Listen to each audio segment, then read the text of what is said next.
Assalamualaikum warahmatullahi wabarakatuh. Perkenalkan, nama saya Alam Firmansyah dari program studi Teknik Produksi Migas. Pada kesempatan ini, saya akan mempresentasikan penelitian berjudul Analisa Mikrobiologi Reproduksi untuk mengetahui kemungkinan terjadinya korosi. Penelitian ini terdiri dari 4 bagian. Yang pertama pendahuluan, kedua metode, ketiga hasil pembahasan, dan keempat kesimpulan. Kita lanjut ke bagian pendahuluan. Air produksi adalah fluida yang keluar bersama minyak dan gas dari reservoir. Dan seiring bertambahnya umur sumur, jumlahnya meningkat akibat naiknya water cut. Di lapangan alfa, air produksi tidak dibuang, tetapi digunakan kembali sebagai fluida injeksi untuk mempertahankan tekanan reservoir. Namun, pemanfaatan kembali air produksi memiliki resiko, terutama microbially fluctuate corrosion atau dapat disingkat MIC, yaitu korosi pada logam yang dipicu aktivitas mikroorganisme. Salah satu mikroba utama penyebab MIC adalah sulfat reduction bacteria atau dapat disingkat SRB yang menghasilkan gas H2S dan bersifat korosif. Jika MIC tidak diketahui sejak awal, dampaknya bisa berupa penipisan pipa, kebocoran fasilitas tanya operasional, dan mengikuti biaya perawatan. Oleh karena itu, penelitian ini bertujuan menilai kondisi mikrobiologi reproduksi dan menentukan apakah terdapat potensi terjadinya korosi akibat aktivitas bakteri di lapangan alfa. Sebagai metode, penelitian diawali dengan pengambilan sampel air produksi dari outlet separator menggunakan wadah steril untuk menjaga kontaminasi. Setelah itu dilakukan dua jenis pemeriksaan mikrobiologi. Yang pertama, cek SRB untuk mendeteksi keberadaan SRB berdasarkan perubahan warna reagen. Yang kedua, plate count method untuk mengetahui total bakteri melalui proses pengecaran, penanaman pada media agar, inkubasi, dan perhitungan koloni. Selain itu, diuji juga parameter fisiko-kimia air produksi, serta diuji juga laju alir korosi menggunakan metode total polarization.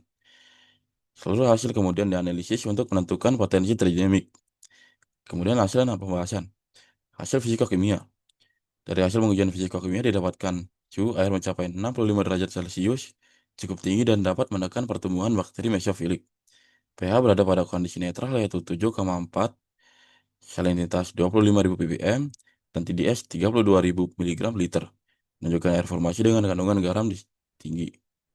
Disolvent oksigen kurang dari 0,5 mg liter menunjukkan kondisi anaerob yang secara teori cocok untuk SRB, tetapi suhu dan salinitas tinggi menjadi faktor pembatas utama bagi pertumbuhan bakteri tersebut. Parameter-parameter itu memberikan gambaran bahwa lingkungan air produksi tidak sepenuhnya ideal bagi perkembangan mikroorganisme penyebab korosi. Lalu ke hasil mikrobiologi. Pada pengujian Sanicek, populasi SRB hanya sekitar tidak lebih dari 10 sel per mili. Nilai ini sangat rendah dan tidak cukup untuk memicu pembentukan deposit korosif EWS.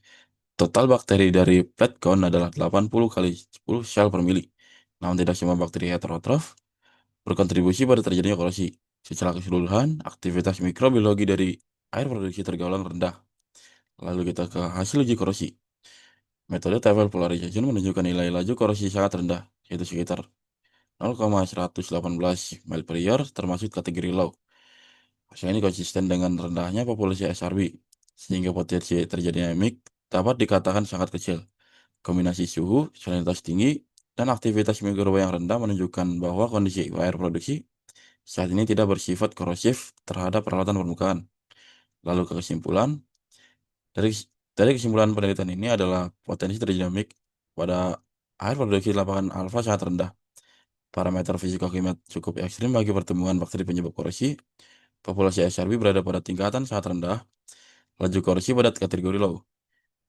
Meskipun demikian, monitoring berkala tetap diperlukan untuk mengantisipasi perubahan kondisi operasi yang mungkin meningkatkan aktivitas mikroorganisme di masa depan. Terima, terima kasih atas perhatian Anda. Sekian presentasi dari saya. Wassalamualaikum warahmatullahi wabarakatuh.